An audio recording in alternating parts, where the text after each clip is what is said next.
શું અમેરિકા પહોંચવાનું સપનું કોઈના માટે જીવલેણ સાબિત થઈ શકે?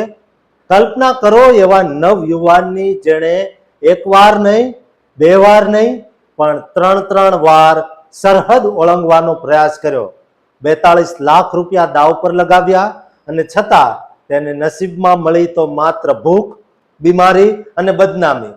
જ્યારે એજન્ટો જેટમાં બેસાડીને સીધા અમેરિકા ઉતારવાની લાલચ આપે છે, ત્યારે તેની પાછળ છુપાયેલું કાળું સત્ય શું હોય છે, આજે અમે તેનો પર્દાફાશ કરીશું. અનુપ નામના એ યુવકની સંઘર્ષની વાત, જેણે મોતને બહુ નજીકથી જોયું. જો તમે પણ ડંકી રૂટ દ્વારા અમેરિકા જવાનું વિચારતા હો તો આ હૃદયદ્રાવક કિસ્સો સાંભળ્યા વગર ડગલું પણ માંડતા નહીં, કારણ કે તમારી એક ભૂલ તમને કાયમ માટે બરબાદ કરી શકે. મિત્રો, અત્યારે જ્યારે ટ્રમ્પ સરકાર ડંકી માર્ગે આવેલા લોકોને વીણીને પાછા કાઢી રહી છે, ત્યારે મીડિયામાં એવી અનેક વાતો સામે આવી રહી છે જે રૂવાડા ઊભા કરી દે. આજે આપણી સાથે અનુપ નામનો વ્યક્તિએ જે પોતાનો સંઘર્ષભરી વાત કરી તે રડાવી દેવી છે. તેણે 3 વાર અમેરિકા જવા માટે એડી ચોટીનું જોર લગાવ્યું, પણ દરેક વખતે અધવચ્ચેથી પાછા આવવું પડ્યું. અનુપ માત્ર 10 પાસ છે અને 2 વર્ષ પહેલા તેણે પહેલી વાર 42 લાખ રૂપિયામાં એજન્ટ સાથે સોદો કર્યો, જેમાં 20 લાખ રૂપિયા તો એડવાન્સ આપી દીધા. 3 માર્ચના રોજ તેમની સફર દિલ્હીથી દુબઈ માટે શરૂ થઈ, જ્યાં તેમને 15 દિવસ સુધી શારજાહમાં રાખવામાં આવ્યા.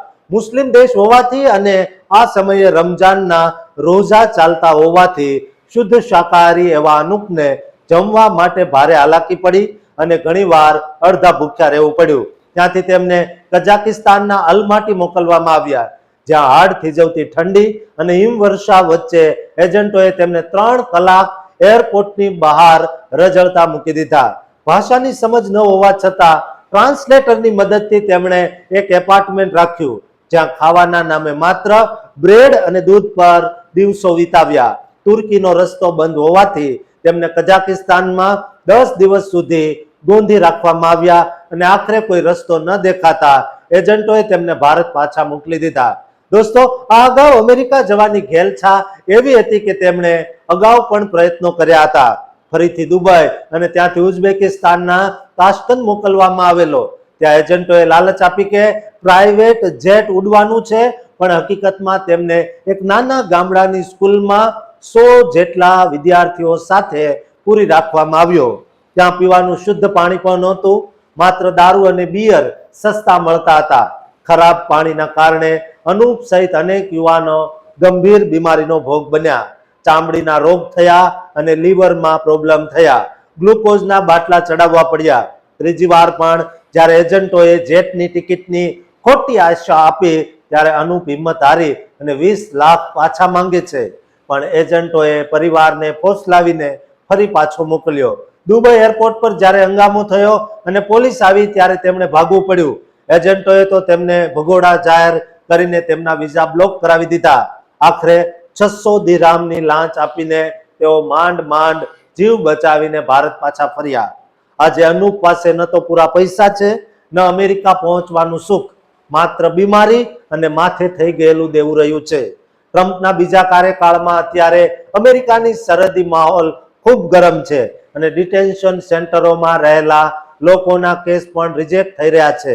લાખો રૂપિયા ખર્ચીને જીવના જોખમે આવા ઇલીગલ રસ્તે જવા કરતા સ્ટડી વિઝા કે ટુરિસ્ટ વિઝા જેવા લીગલ રસ્તા અપનાવવા એ જ આપણા સૌના હિતમાં છે. અનુપના આ કિસ્સામાંથી બોધપાઠ લઈને બીજા લોકો પણ જાગૃત થાય તે માટે આ વિડીયો શેર કરજો. અને અમેરિકામાં પણ જે લોકો રહે છે, જેમની પાસે પૂરા દસ્તાવેજ નથી, તેમને પણ આ વિડીયો મોકલજો અને કહેજો કે તમારે પણ લીગલી ડોક્યુમેન્ટ વગર ગમે ત્યારે ભારત આવવું પડી શકે છે, માટે અત્યારથી જ ડોક્યુમેન્ટ તૈયાર કરાવો. દોસ્તો, આ ચેનલને સબસ્ક્રાઇબ કરવાનું ભૂલતા નહીં.